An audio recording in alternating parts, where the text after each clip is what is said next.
The night she asked that question, most people would think it was about desire. It wasn't. It was about survival. Before we begin, if you believe stories can still touch the heart in a world full of noise, like this video, subscribe to the channel, and stay with me till the end. Because this story doesn't rush. It stays. Just like some people do, when you least expect them. I hadn't shared my bed with anyone in 4 years. Not since the hospital room smelled like antiseptic and goodbye, and my world learned the meaning of silence the hard way.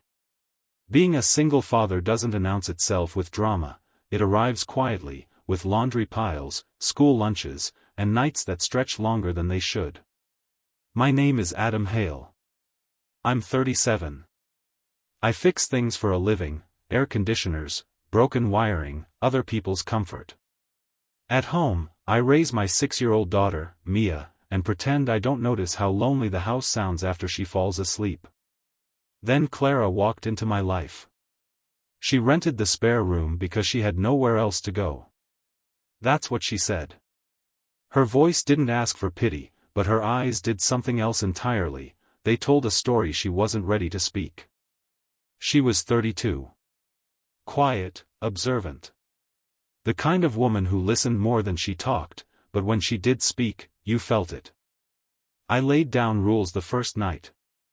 Clear ones. This is a home, I said. Not a shelter. Not a rebound. And my daughter comes first. Always. She nodded. No argument. No fake smile. I understand, she said softly. I just need a place to breathe. That was the first crack. Days passed. Then weeks. She'd make coffee in the mornings, always leaving mine untouched, black, no sugar. I never told her. She just noticed. She helped Mia with homework. Sat with her during cartoons. Never crossed a line. And at night, I'd hear her walking softly down the hallway, careful not to wake anyone, like someone afraid of being seen. Loneliness has a smell. It's not sweat or tears. It's quiet. The night everything changed was raining, the kind of rain that presses against windows like it wants inside. Mia had a nightmare. I held her till her breathing slowed, brushed her hair back, whispered the same promise I always did. I'm here. I'm not going anywhere. When I stepped back into the hallway, Clara was there. Sitting on the floor, knees pulled to her chest. She looked up at me like someone caught in the middle of a thought they didn't mean to share. Adam, she hesitated. Can I ask you something strange? I nodded. Can I share your bed tonight? The question hung in the air, heavy, misunderstood. Before my mind could go anywhere dangerous, she added quickly, I don't mean that. I just haven't slept next to another human in a long time. That was when I set the condition. One condition that would change everything. You can, I said slowly. But there will be no touching. No expectations. No confusion. And if either of us feels uncomfortable, it stops. Immediately. She swallowed. Then nodded. I agree. We lay on opposite sides, space between us like a rule neither dared break. The bed felt smaller than it ever had, not because of bodies, but because of awareness. I could feel her presence. Her breathing. The way she turned slightly toward me without realizing it. At some point, she whispered, "Thank you." For what? For safety? For respect? For not asking for more? I didn't answer. Because I was afraid that if I did, my voice would reveal how much that simple closeness had already begun to matter. That night, nothing happened. And yet, everything did. Morning didn't announce itself with sunlight. It arrived quietly, through the sound of rain easing into drizzle and the faint hum of the refrigerator waking up in the kitchen. I opened my eyes before my alarm, disoriented for half a second, then I remembered. Clara. She was still there, lying on the far edge of the bed, curled slightly on her side. Fully clothed. Hair spread across the pillow like she hadn't moved much at all. There was still a careful distance between us, but it felt different now, not enforced, just understood.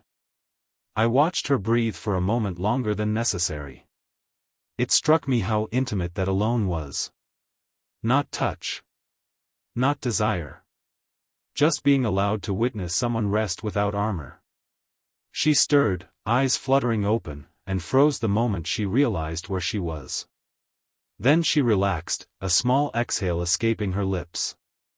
"Morning," she said quietly, as if raising her voice might break something fragile. "Morning." For a second, neither of us moved. No awkward scramble. No embarrassment. Just two adults acknowledging that something important had happened without needing to define it yet. "I didn't sleep much," she admitted. "Me neither." But somehow, we both looked more rested than we had in weeks. She sat up first, smoothing her shirt, brushing hair behind her ear. "Thank you for keeping your word." "I meant it." She nodded. "That's why it mattered." In the kitchen, Mia was already awake, coloring at the table, tongue poking out in concentration. She looked up when Clara entered and smiled the way children do when they sense emotional safety before adults do. "Did you have a sleepover?" Mia asked innocently. Clara glanced at me, unsure. "We did," I said simply. "Grown-up kind. Like when you fall asleep on the couch during movie night." Mia accepted that immediately, going back to her crayons. Clara's shoulders loosened a fraction. Later, after Mia left for school, Clara lingered near the counter, fingers wrapped around her mug. "I should explain," she said. "About last night." "You don't have to." "I want to." She took a breath. The kind that pulls something heavy up from deep inside. "I left an apartment that didn't feel safe anymore," she said. "Not because of violence. Because of erosion. Little comments. Expectations. The feeling that my body was something I owed for being allowed to stay. I stayed quiet. Silence can be kinder than interruption. When I asked to share your bed," she continued, "it wasn't about attraction. Not first. It was about wanting proof that closeness doesn't always come with a price." That landed harder than anything she could have said. "You don't owe anything here," I said. "Not comfort. Not gratitude. Not yourself." She met my eyes then, really looked at me. Something vulnerable passed between us, recognition, maybe. Or relief. The days that followed settled into a rhythm that felt dangerously like peace. We cooked together. Laughed quietly after Mia went to sleep. Shared stories in fragments, never too much at once, like we were both afraid of flooding the room with old pain. Sometimes, late at night, we'd sit on opposite ends of the couch, knees almost touching. The air between us would hum with unspoken questions. I noticed things. The way Clara tucked her feet under her when she was nervous. The way she listened with her whole body. The way she flinched, not at noise, but at sudden affection she hadn't consented to. And she noticed me too. The careful way I locked doors. The way my voice softened when I talked about Mia's mother. The way I always chose responsibility first, even when it cost me something. One night, weeks later, the power went out. The house dropped into darkness, sudden and complete. Mia cried out from her room. I was already moving before the echo faded. I calmed her, flashlight in hand, told her stories until the storm passed. When I came back down, Clara was lighting candles in the living room, the glow painting her face in gold. "You okay?" she asked. "Yeah." We sat. The rain returned, heavier this time, pounding against the windows like an argument that wouldn't stop. "Can I ask you something now?" I said. She nodded. "Why stay here?" You could have found another place by now. She looked at the flame, not at me. Because here, I'm not being watched. Or measured. Or negotiated. Then she added, softer, and because I trust you. Trust. The most dangerous word there is. The silence stretched. The tension shifted, not sharp, but warm. A gravity neither of us created on purpose. I'm attracted to you, she said suddenly. Honest. Calm. No demand behind it. I swallowed. So am I. She looked at me then, eyes steady. But I won't cross your boundary. Or my own. I nodded. And I won't pretend that wanting you gives me any right to you. Something changed after that. Not into something physical, but something deeper. The air cleared. The honesty made room for breathing. A week later, she didn't ask to share my bed. She asked something else. Can I stay? She said one evening, standing in the doorway. Not as someone passing through. But as someone building something. Slowly. I thought about Mia. About myself. About the promise I'd made years ago to never bring chaos back into this house. There will be another condition, I said. She smiled faintly. I expected that. We don't rush, I said. We don't blur lines. And if this ever stops feeling safe, for you, for me, for my daughter, it ends without drama. She stepped closer. Not touching. Just choosing proximity. That's exactly why I want to stay, she said. And in that moment, I realized something terrifying and beautiful. The condition that changed everything wasn't about restraint. It was about respect. And respect, once it takes root, doesn't stay small for long. Staying is easy to say. Living it is harder. The first real test didn't come with jealousy or desire. It came with something quieter, and far more dangerous. Routine. Clara didn't move in the way people usually do. There was no dramatic unpacking, no claiming of space. Her toothbrush appeared beside mine one morning, almost apologetically. A sweater stayed draped over the back of the chair. Her presence blended into the house the way light does at dusk, gradually, until you can't remember how the room felt without it. Mia noticed before I did. Clara smells like home, she said one night while I tucked her in. Those words sat in my chest for hours. Clara never tried to be Mia's mother. Never corrected her unless safety demanded it. Never replaced memories that weren't hers to touch. And because of that, Mia gravitated toward her naturally, showing her drawings, asking her to read bedtime stories, holding her hand in public without thinking twice. Watching them together did something to me. It softened places I'd kept locked down since grief taught me how easily things can be taken away. But softness invites fear. One evening, after Mia was asleep, Clara and I sat on the porch steps, the air heavy with summer heat. Fireflies blinked in the dark like small, uncertain hopes. Adam, she said quietly, what are you afraid of right now? I almost laughed. Almost deflected. Instead, I told the truth. That if I let myself want this fully, I'll lose it. She nodded. I'm afraid of the same thing. We sat with that shared vulnerability, letting it exist without trying to fix it. Over time, the physical distance between us shifted, not into something reckless, but into something earned. A hand resting briefly on the other's arm. Sitting closer on the couch. Leaning in during quiet conversations without crossing lines we weren't ready to erase. The first time she fell asleep against my shoulder, it wasn't planned. We were watching a movie neither of us cared about. Her head tilted, breath slowed, weight settled into me like trust taking form. I didn't move for nearly an hour. My arm went numb. I didn't care. I realized then that intimacy doesn't always announce itself with passion. Sometimes it whispers through stillness.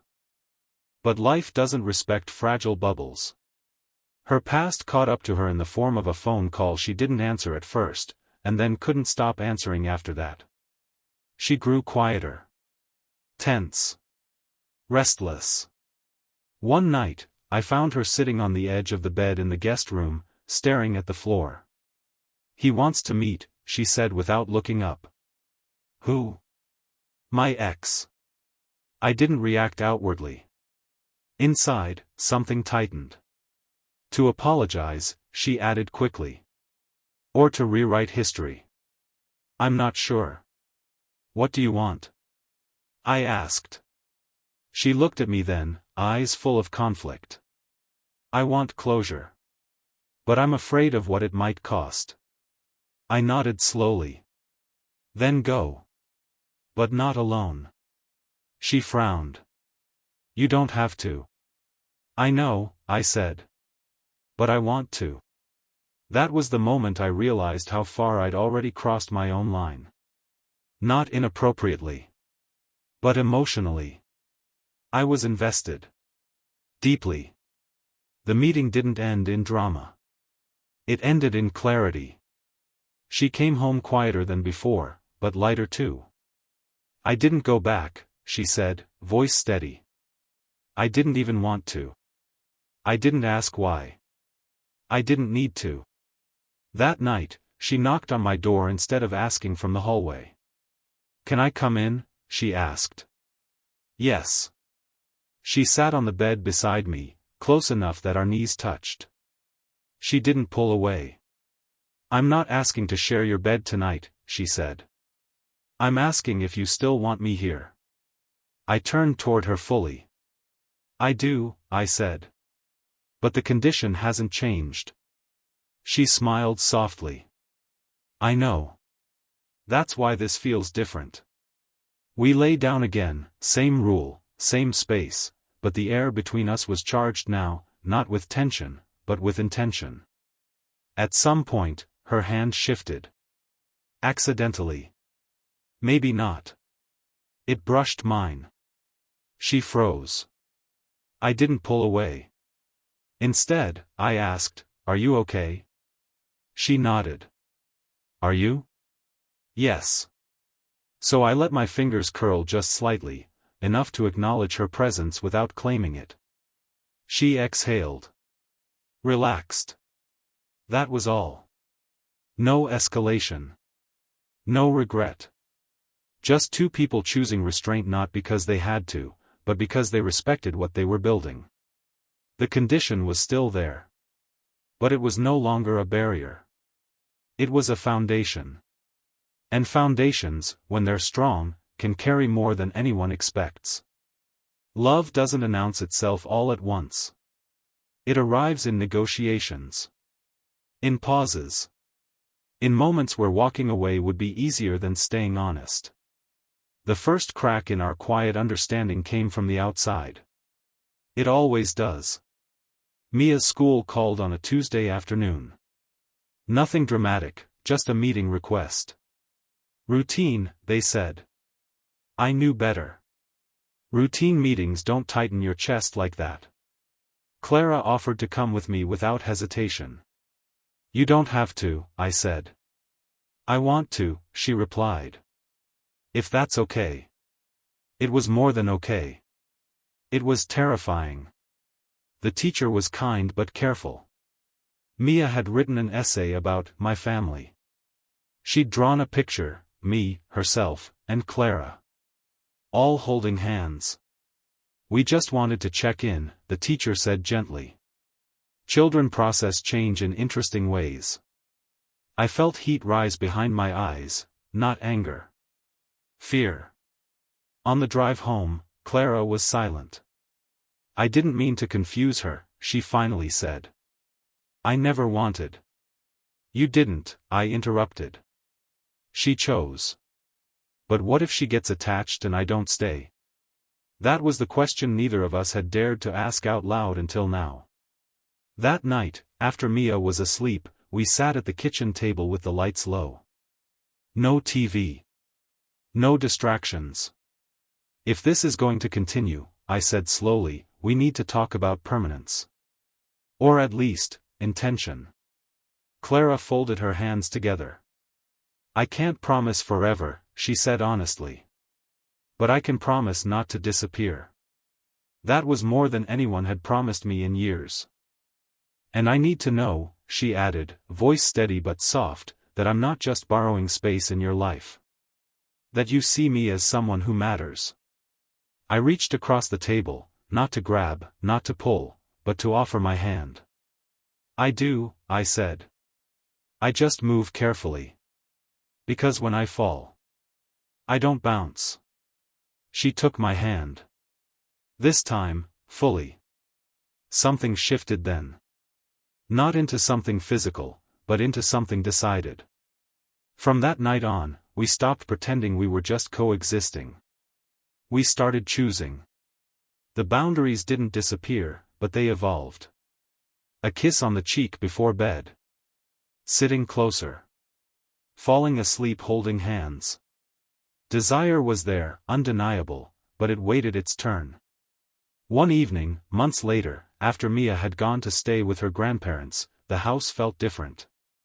Quieter. Expectant. Clara stood in the doorway of my room, not nervous, but deliberate. I want to talk about the condition, she said. I nodded. Me too.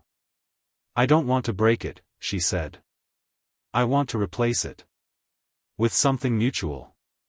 My heart pounded, not with urgency, but with awareness. Tell me what you want, I said. I want closeness that isn't borrowed, she replied. I want consent that goes both ways. And I want to know that if we cross this line, it's because we're choosing each other, not filling a hole. I stood and faced her. Then here's my condition, I said quietly. Nothing happens unless we can still look each other in the eyes tomorrow without regret. She smiled, soft, emotional, sure. That's the kind of condition I've been waiting for. We didn't rush. We didn't lose control. We let the moment unfold with intention.